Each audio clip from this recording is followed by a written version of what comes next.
Bonjour François-Xavier Bellamy. Bonjour. Eurodéputé, vice-président du parti Les Républicains. Avant de parler du soutien des Républicains, ou pas d'ailleurs au budget, au projet de budget 2026 présenté cette semaine par François Bayrou, d'abord je voudrais vous entendre sur une des propositions choc dont on parle beaucoup, qui a été mise sur la table par Astrid Panosyan-Bouvet, la ministre du Travail, monétiser cette 5e semaine de congés payés. Qu'est-ce que vous en pensez? Est-ce que ça ne revient pas à supprimer un acquis social, à revenir sur un acquis social? Là, c'est laisser une liberté. Et moi, je crois qu'Astrid Panosyan-Bouvet a raison de rendre aux Français la possibilité de faire ce qu'ils veulent de leur congé payé. C'est ce qu'ils font déjà d'ailleurs à la fin d'un contrat. Vous le savez, si vous terminez un contrat et que vous allez quitter votre employeur, vous pouvez ou bien prendre les congés qui vous restent ou bien les monétiser. C'est le cas aussi pour les RTT dans les grands groupes. Ça s'appelle le compte épargne-temps. Il y a possibilité de le mettre de côté. Vous saluez l'idée?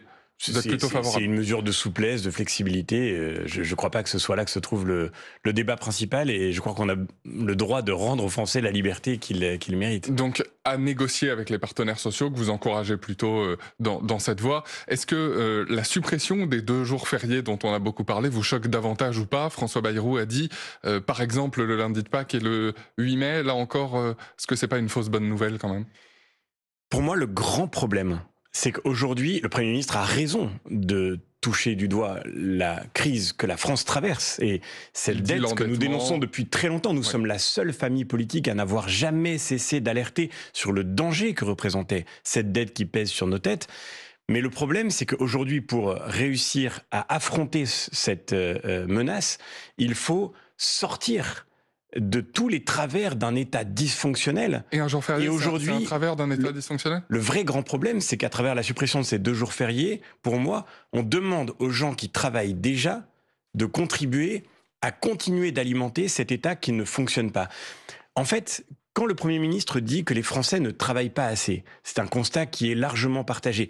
Et moi-même, je n'ai cessé de dire, aujourd'hui, l'un des grands problèmes de la France, c'est que nous sommes le pays où, par habitant sur une vie, on travaille le moins dans tout l'OCDE. Mais c'est une moyenne. Et derrière cette moyenne, il y a une immense injustice. Le problème, quand on dit que les Français ne travaillent pas assez, c'est qu'il n'y a pas assez de Français qui travaillent. C'est ça le vrai problème. Mais comment on fait pour... Les gens qui travaillent déjà beaucoup. Et beaucoup d'entre eux se donnent beaucoup de peine pour d'ailleurs toucher très peu. Parce que le poids des charges, le poids des impôts qui pèsent sur eux est absolument écrasant. Et donc le vrai sujet n'est pas de faire en sorte que ceux qui travaillent plus gratuitement, parce que c'est ce qu'on leur demande à travers ces 2 jours fériés. Le vrai sujet, c'est de faire en sorte que les Français qui pourraient travailler soient reconduits vers l'emploi. Et c'est là où la question fondamentale qui nous est posée, c'est comment est-ce qu'on sort de la folie d'une dépense sociale hors de contrôle qui aujourd'hui punit ceux qui bossent et qui incite à rester à l'écart du travail. C'est ça la question. Et on ne l'affrontera pas, encore une fois, en supprimant des jours fériés. Le vrai sujet, il n'est pas là. Mais si je vous pose la question, c'est parce qu'on voit bien qu'en toile de fond, il y a aussi le débat qui pourrait être rouvert d'une sorte de remise en cause, par exemple, des 35 heures. Est-ce qu'il faut lever le tabou, faire sauter le verrou tout de suite et poser ce débat, peut-être même avant la présidentielle 2027? Moi, je le redis, pour qu'on rende la liberté aux Français, pour qu'on leur rende la liberté de travailler plus s'ils le veulent. Mais attention, travailler plus pour gagner plus. Là, ce qu'on leur propose à travers ces 2 jours fériés, oui, mais ça vaut toujours aujourd'hui. À quoi ça sert de continuer de travailler encore plus si à la fin, vous avez du mal à joindre les 2 bouts? Aujourd'hui, les Français qui nous écoutent le savent bien. Vous avez dans ce pays un coût du travail qui est devenu démesuré. La France, c'est le pays où ça coûte le plus cher de rémunérer quelqu'un et à la fin du mois, où on a le plus de mal en moyenne à s'en sortir. C'est totalement anormal. Et je veux le redire parce que je crois que c'est fondamental. Aujourd'hui, Paul Barcelone, on est le 18 juillet. Oui. Le 18 juillet, c'est le jour officiel, en moyenne, de libération fiscale. C'est le jour où un salarié français commence enfin à travailler pour lui-même, pour sa famille, pour ses enfants. C'est le jour où on commence à gagner de l'argent. François-Xavier Bellamy, quelle solution vous portez et quelle solution vous versez au débat public, puisque c'est le moment de les verser? Mais alors les solutions, on en a énormément et on est prêt à les mettre au débat. Les solutions, c'est de faire en sorte qu'effectivement, ceux qui aujourd'hui ne contribuent pas puissent rentrer sur le marché du travail. On nous parle de mécanismes de solidarité. Le vrai mécanisme de solidarité, il consiste à faire en sorte qu'on arrête de détourner la dépense sociale, encore une fois, totalement hors de contrôle qui, aujourd'hui, incite tant de Français à rester à l'écart du marché du travail. Comment c'est possible que dans ce pays, on ait des millions de chômeurs au sens de Pôle emploi et qu'on ait à minima des centaines de milliers d'emplois non pourvus. Moi, quand je vais et puis des entrepreneurs, des artisans qui doivent vous dire sur le terrain, je ne trouve personne pour ouvrir mon café, pour ouvrir mon commerce. Mais c'est le commerçant, c'est le coiffeur, c'est l'artisan, mais c'est aussi le grand industriel de la défense. Quand vous parlez à des grandes entreprises industrielles et que vous leur demandez qu'est-ce qui vous empêche de monter en puissance pour mieux protéger nos pays, ils vous disent mais notre principal problème, c'est qu'on n'arrive pas à recruter des gens qui travaillent. Comment c'est possible? Eh bien, là se trouve le vrai problème. Et c'est là les mesures d'économie qu'il faut faire d'urgence. Et il faut avoir le courage de les faire. Mais vous savez, les Français l'attendent. Il faut qu'on mette enfin un terme à l'indemnisation du chômage sans contrôle, sans contrepartie, sans limite Aujourd'hui, on a une indemnisation du chômage. La réforme de l'assurance chômage a contribué quand même à encadrer les choses. Il faut aller beaucoup plus loin. Donc il faut ramener la borne. Il faut aller chercher la réforme Attal qui est prête depuis le passage de l'ancien Premier ministre à Matignon. Durcir encore les critères. Bien sûr. C'est ça que vous dites. Mais surtout dans un moment où, encore une fois, il y a tellement d'emplois disponibles en France. S'il n'y avait pas d'emplois disponibles, alors, vous savez, l'assurance chômage, c'est une assurance. C'est-à-dire, c'est fait pour faire face à une crise qu'on traverse dans la vie. C'est pas un droit de tirage qu'on a pour pouvoir passer 6 mois, 1 an, 2 ans sans travailler en étant payé. Il faut évidemment qu'on revienne sur ces minima sociaux, sur ces dispositions sociales qui font qu'aujourd'hui des gens peuvent s'en sortir mieux parfois en accumulant les dispositifs de soutien sociaux plutôt qu'en allant travailler. Moi je crois qu'on peut pas demander aux Français de travailler contre leur propre intérêt. Et donc le Premier ministre propose de créer une allocation sociale unique. Oui, nous, on est d'accord avec ça, on le défend depuis longtemps. Mais il faut plafonner cette allocation sociale à 70% du SMIC pour qu'on ne gagne jamais plus avec les revenus de l'assistance qu'avec les revenus du travail. Et nous demandons à toutes les forces politiques, si elles sont prêtes à faire cet effort-là avec nous, quand les députés, les Républicains, ont déposé un amendement à l'Assemblée nationale pour proposer de conditionner à 15 heures d'activité hebdomadaire le fait de toucher le RSA, pour pouvoir être peu à peu reconduit vers un emploi, eh bien, on a vu s'allier contre cette proposition la France Insoumise et le Rassemblement national. Mais c'est pas possible. On peut pas s'en sortir comme ça, et on sortira pas de la France de la crise qu'elle traverse aujourd'hui si on met pas l'effort au bon endroit. Si je vous suis bien et si je suis votre raisonnement, ce que vous voulez, ce que vous appelez de vos voeux, c'est à des réformes structurelles, à des réelles transformations. Le problème, il n'y en a pas dans ce budget 2026. Aujourd'hui, il n'y a pas de majorité pour en faire à l'Assemblée nationale. Là encore, comment, dans ce contexte politique-là, vous faites? Mais moi, je crois qu'il y a une majorité dans le pays. Il y a une majorité dans le pays qui sait ça et qui veut ça. Mais ça ne fait pas passer des projets, ça ne fait pas passer des projets de loi de finances au Parlement, une majorité dans le pays. Mais mettons ces propositions sur la table et prenons les Français à témoin. Et ce que fait le Premier ministre. Et de ce point de vue-là, il a raison, je le redis, il a raison de dire l'urgence d'agir sur la question de la dette. Mais il y a des mesures qui sont absentes de cette proposition et qui me paraissent pourtant très majoritaires dans le pays aujourd'hui. Il y a une majorité française. Il y a ce que Bruno Retailleau répète souvent, il y a une majorité nationale qui attend des réformes très simples. Par exemple, sur la question migratoire. Moi, je ne comprends pas qu'on demande... Une fois, François Bayrou ne prononce le mot immigration mardi lors de sa conférence de presse. C'est pour ça que je dis que c'est absent de ce projet. Comment est-ce qu'on peut dire aux Français qu'on va revenir sur l'assurance maladie, qu'on va dérembourser certains médicaments ou certains dispositifs, et parfois il faut évidemment regarder de près la dépense de l'assurance maladie, mais qu'on ne fera pas un seul changement aux dispositions qui sont dirigées envers des étrangers qui n'ont jamais contribué. Moi je pose là encore ces propositions toutes simples sur la table, commençons par revenir au délai de carence que les parlementaires LR avaient proposé dans le cadre de la loi immigration, qui avait été adoptée. On ne devrait pas pouvoir toucher les prestations sociales dès qu'on arrive en France. Il devrait être nécessaire d'avoir passé au moins 5 ans en France, d'avoir commencé à travailler pour pouvoir toucher les prestations sociales que les Français financent par leur effort depuis longtemps. C'est absolument essentiel et c'est vital parce que ce sont des mesures de justice. Comment est-ce que vous voulez que les Français qui travaillent dur et qui payent beaucoup et qui contribuent beaucoup comprennent que, par exemple, on ne touche toujours pas au titre étranger malade, qui est un titre de séjour qu'on donne à n'importe quel étranger qui ne peut pas trouver dans son pays les soins qu'il pourrait trouver en France. Et pardon de le dire, mais encore une fois, ce sont des dizaines, voire peut-être des centaines de millions d'euros. Et je crois que ces dépenses-là sont intenable dans une France qui connaît une telle crise de la dette. Nous sommes le seul pays au monde à avoir un titre de séjour de cette nature. Il est temps, évidemment, de revenir sur cette disposition. C'est ce que Laurent Wauquiez a proposé à l'Assemblée nationale et il faut bien sûr qu'on mette en œuvre cette évolution le plus rapidement possible. Ce plan, c'est un pansement sur une jambe de bois. Il ne règle rien, comme le dit Édouard Philippe, et il ne satisfait qu'à l'urgence de la situation. Mais si, pour bien comprendre. Il y a des évolutions qui vont dans le bon sens. Encore une fois, je le redis, pour nous, ce qui est important, c'est que le Premier ministre ait le courage d'affronter la réalité du diagnostic. Mais ce que j'ai du mal à comprendre, le risque que je vois se dessiner, c'est que la France qui paye déjà paye encore plus. À cette France-là, on dit... il n'y en a jamais assez, mais la vérité, c'est que pour cette France-là, il y en a déjà beaucoup trop. Et donc la vraie question, c'est comment est-ce qu'on arrive à faire en sorte que l'effort ne soit pas porté toujours sur les mêmes, mais qu'aujourd'hui, on fasse en sorte que tous contribuent, tous ceux qui sont en mesure de contribuer à la nécessité de la reconstruction d'une trajectoire de finances publiques qui soit raisonnable. Et surtout, le plus important, qu'on commence par faire baisser la dépense de l'État. Le vrai problème de l'État en France, c'est pas comme le pensait Emmanuel Macron, qu'il n'a pas assez de recettes. Le vrai problème, c'est qu'il a trop de dépenses. Tous les Français qui nous écoutent le savent bien. Quand vous avez un problème avec vos comptes bancaires et que vous êtes dans le rouge et que vous êtes appelé par votre banquier, vous n'allez pas le voir en lui disant « j'ai pas assez de recettes ». Vous commencez par regarder où vous pouvez couper dans la dépense. Et aujourd'hui, cet État qui se retrouve devant sa feuille de bilan et qui se rend compte qu'il est dans le rouge, il devrait commencer par se demander où est-ce qu'il peut couper, pas comment il peut prendre plus encore dans la poche des Français. Si vous partagez le diagnostic du Premier ministre, pourquoi vous avez été si timide chez les Républicains pour venir soutenir ces annonces de mardi dans le contexte politique qu'on connaît? Il n'y a pas de majorité à l'Assemblée et vous prétendez être de ceux qui se retroussent les manches et ne font pas partie, comme Bruno Retailleau l'a dit, du cartel du déni. Pourquoi vous avez été si timide? Mais Bruno Retailleau l'a dit, Laurent Wauquiez, 24 heures avant de le dire. Mais parce qu'on a pris le temps d'abord de regarder, c'était quand même un plan de grande ampleur. Nous, on fait pas partie de ceux qui font de l'hypercommunication. Ce qui compte pour nous, c'est de comprendre ce qui se joue ça dépend des fois, dans le contenu.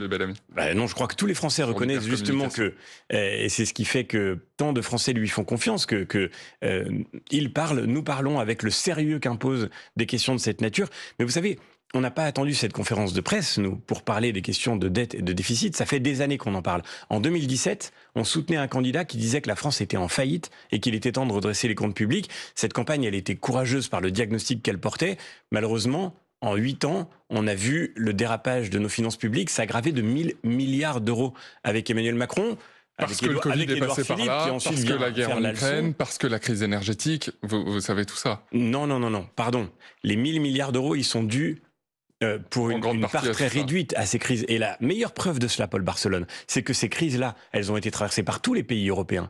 Or, aujourd'hui, les pays qui nous entourent sont tous en train d'assainir leurs finances publiques. La Grèce est à 1% de déficit sur son PIB. Le Portugal fait des excédents budgétaires. L'Espagne fait mieux que ses prévisions. Tous les pays qu'on regardait comme étant des pays inquiétants pour l'équilibre européen sont en train de rétablir leur trajectoire. Et la France, aujourd'hui, a la trajectoire des finances publiques la plus inquiétante de toute l'Union européenne. Donc, il ne faut pas que ceux qui ont gouverné ce pays s'excusent de leur mauvaise gestion sur les crises que la France a traversées, parce que toute l'Europe les a traversées et que ça n'a pas manifestement produit les mêmes résultats. La vérité, c'est une bonne nouvelle. Nos problèmes sont dans nos mains et si nous voulons les résoudre, il faut seulement avoir le courage de les affronter enfin. François-Xavier Bellamy, vous restez avec nous le temps du fil info puisqu'il est déjà 8h46. Magali Homo.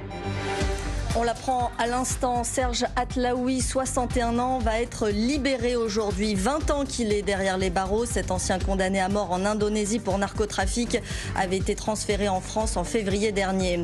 Le Gard, les Bouches-du-Rhône, le Vaucluse et le Var en vigilance orange pour risque élevé de feux de forêt. Dans les Bouches-du-Rhône, justement dans les environs de Martigues, 240 hectares ont brûlé. Près de 1000 pompiers sont mobilisés. Le feu est en passe d'être circonscrit. Une enquête ouverte par le parquet de Paris pour des chèques émis par Kylian Mbappé à des CRS affectés à la protection de l'équipe de France. Des chèques qui pourraient avoir servi à payer au noir des prestations privées. Tout a été fait dans le respect des règles, assure l'entourage du capitaine des Bleus. La 13e étape du Tour de France. Aujourd'hui, on reste dans les Pyrénées à Peyragudes pour un contre-la-montre redoutable. Départ 13h10 avec le dernier du classement général, Matteo Verchet. Le maillot jaune Tadej Pogacar s'élancera lui à la fin à 17h05. France Info. Le 8-30 France Info, Paul Barcelone, Augustin Arrivé. Toujours avec François-Xavier Bellamy, eurodéputé vice-président des Républicains. François-Xavier Bellamy, je vous parlais du soutien timide tout à l'heure de votre famille politique, les Républicains, aux annonces, après les annonces de François Bayrou cette semaine. Vous dites que vous faites encore partie du bloc central, du socle commun. Il n'y a pas de débat là-dessus, malgré la timidité? Mais alors, vous savez, êtes toujours en soutien, vous ne voterez pas la censure? Ce qu'on appelle le socle commun, ça n'est pas une uniformité de vision et d'approche. Nous avons pris nos responsabilités en rentrant au gouvernement avec Bruno Retailleau, avec sous Michel Barnier après la dissolution. Après la dissolution, parce qu'il n'y a pas de majorité à l'Assemblée nationale et que si nous ne faisions pas ce pas, c'était l'alliance de la gauche qui prenait le pouvoir en France. Et cela, c'était évidemment intenable pour nous. Et donc, nous avons pris nos responsabilités. Ça ne veut pas dire pour autant que nous soyons devenus macronistes et que nous soyons prêts à nous fondre dans une espèce de grand tout indifférencié. Nous assumons notre ligne et cette ligne, la France en a plus besoin que jamais. Est-ce que vous prendrez vos responsabilités pour l'élection législative partielle qui se dessine dans le 7e arrondissement de Paris notamment? C'est la circonscription un peu historique de Rachida Dati, ancienne membre des Républicains, ministre de la Culture, où Michel Barnier, l'ancien Premier ministre, a annoncé cette semaine, au moment où François Bayrou faisait d'ailleurs ses annonces budgétaires, presque comme un clin d'œil, qu'il serait candidat pour revenir à l'Assemblée nationale, revenir comme député. C'est pas le scénario catastrophe quand même qui se dessine à Paris, d'avoir Michel Barnier contre Rachida Dati et peut-être même contre une ministre du gouvernement encore, qui serait soutenue par Renaissance, Clara Chapaz, ministre du numérique. Non, vous savez, moi je crois que les Français, ils attendent de la clarté. Mais il n'y en a pas sur cette circonscription, justement. C'est pour ça que je vous pose la question. Mais bien sûr. Non, mais nous, c'est très simple. Les Républicains sont en train de se reconstruire et dans cette circonscription, nous aurons un candidat, nous aurons une candidate. Michel Barnier. Michel Barnier est un excellent candidat, évidemment. Il habite dans cette circonscription depuis très longtemps. Il a apporté beaucoup à la France. Il a une grande expérience et je suis sûr qu'il pourrait contribuer à éclairer les débats à l'Assemblée nationale dans cette période très instable. Nous soutiendrons évidemment un candidat. Bruno Retailleau a dit, et je partage son avis, que la candidature de Michel Barnier est une excellente nouvelle. Pour le reste, c'est pas la guerre des chefs qui se dessine? Vous imaginez réellement Michel Barnier contre Rachida Dati sur la ligne de départ? C'est vraiment possible, ça? Rachida Dati, pardon de le rappeler, j'ai été candidat à l'élection européenne. J'étais tête de liste dans cette élection en 2024. Au tout début de la campagne européenne, Madame Dati a quitté les Républicains. Oui. Et elle est rentrée au gouvernement, pas parce que c'était le choix de notre famille politique, elle y est rentrée parce que c'était personnel. Exactement. Et elle a fait la campagne européenne de Renaissance. Elle était au meeting de Valérie Hayé. Donc, vous voyez, chacun prend ses responsabilités, pour reprendre votre expression. Chacun assume aussi ses choix. Mais nous, notre devoir, c'est de reconstruire une ligne claire et nous aurons un candidat. Et je rappelle très simplement et très paisiblement que dans les élections partielles qui se sont succédées ces derniers mois, c'est les Républicains qui ont systématiquement remporté les élections, y compris parfois contre des candidats macronistes, contre des candidats Horizon. Il n'y a pas de drame à ça. Au contraire, je crois que c'est le signe que les Français attendent le retour d'une droite claire qui assume ses convictions et la cohérence de ses engagements. Pardonnez-moi, mais c'est aussi le signe de votre incapacité à vous parler. Non mais moi je le redis, je vois que Rachida Dati a envoyé un courrier aux adhérents LR de Paris dans lequel elle dit qu'elle a toujours été fidèle à sa famille politique et que la fidélité c'est important. Moi je n'ai pas exactement le même souvenir. Elle a fait les choix qu'elle a fait. Moi je respecte les engagements de chacun, il n'y a aucun problème avec ça. Mais aujourd'hui je crois que notre devoir c'est de reconstruire notre offre politique, y compris dans cette élection partielle, avec un candidat qui soit celui qui a incarné la fidélité à cette famille politique et qui a été de tous les combats avec nous, même dans les moments difficiles. François-Xavier Bellamy, autre sujet d'actualité sur lequel je voudrais vous entendre ce matin. Benyamin Netanyahou a dit tard hier soir regretter profondément, reconnaître même une erreur auprès de Donald Trump, le président américain, après la frappe israélienne contre une église à Gaza, l'église de la Sainte Famille, qui est placée sous protection française presque historiquement depuis des années. La France... pour rappel, a dénoncé hier, je le cite, une attaque inadmissible par la voix notamment de Jean-Noël Barrot, le ministre des Affaires étrangères. Quelle est votre réaction? Il faut que ça s'arrête, Benyamin Netanyahou à Gaza? C'est évidemment révoltant. À quel moment est-ce qu'une église peut être prise pour cible? Comment est-ce qu'on peut confondre une église avec les terroristes du Hamas. Mais c'est quoi? C'est une provocation? Comment vous qualifiez ça? Je le dis d'autant plus librement que pour ma part, je n'ai jamais dévié. J'ai toujours dit que depuis le 7 octobre, il était évidemment nécessaire de reconnaître le droit d'Israël de se défendre. Il faut quand même se souvenir de ce que cette attaque terroriste a représenté. Et ça nécessite d'aller jusque-là? Mais aujourd'hui, je le dis avec gravité, on ne peut pas, au nom de la défense contre le terrorisme islamiste, répliquer d'une certaine manière sa logique à l'endroit de la population de Gaza. Ceux qui sont le Hamas rentrés en Israël ce matin du 7 octobre en considérant que tous les civils qu'ils rencontraient devenaient des cibles et devaient être éliminés, ont marqué précisément une rupture avec ce qui fait le principe même de la dignité humaine, le principe même du respect de la vie humaine. À Gaza, c'est le cas aussi. Et on n'a pas le droit, personne n'a le droit de répliquer cette logique dans le sens inverse aujourd'hui. Ça ne résoudra rien. Considérer que tous les civils de Gaza peuvent devenir des cibles, c'est évidemment absolument intolérable. Et je le dis encore une fois avec d'autant plus de tristesse et de gravité que pour ma part, je crois à la nécessité qu'Israël puisse assumer sa sécurité et que c'est même la condition de l'équilibre du Moyen-Orient futur. Mais le faire de cette manière-là, ça n'est pas assurer la sécurité d'Israël. C'est paradoxalement, en réalité, mettre en danger Israël. Et il faut pouvoir le dire aujourd'hui avec fermeté et avec franchise. Merci beaucoup François-Xavier Bellamy d'avoir été avec nous ce matin en direct sur France Info et très bonne journée à tous.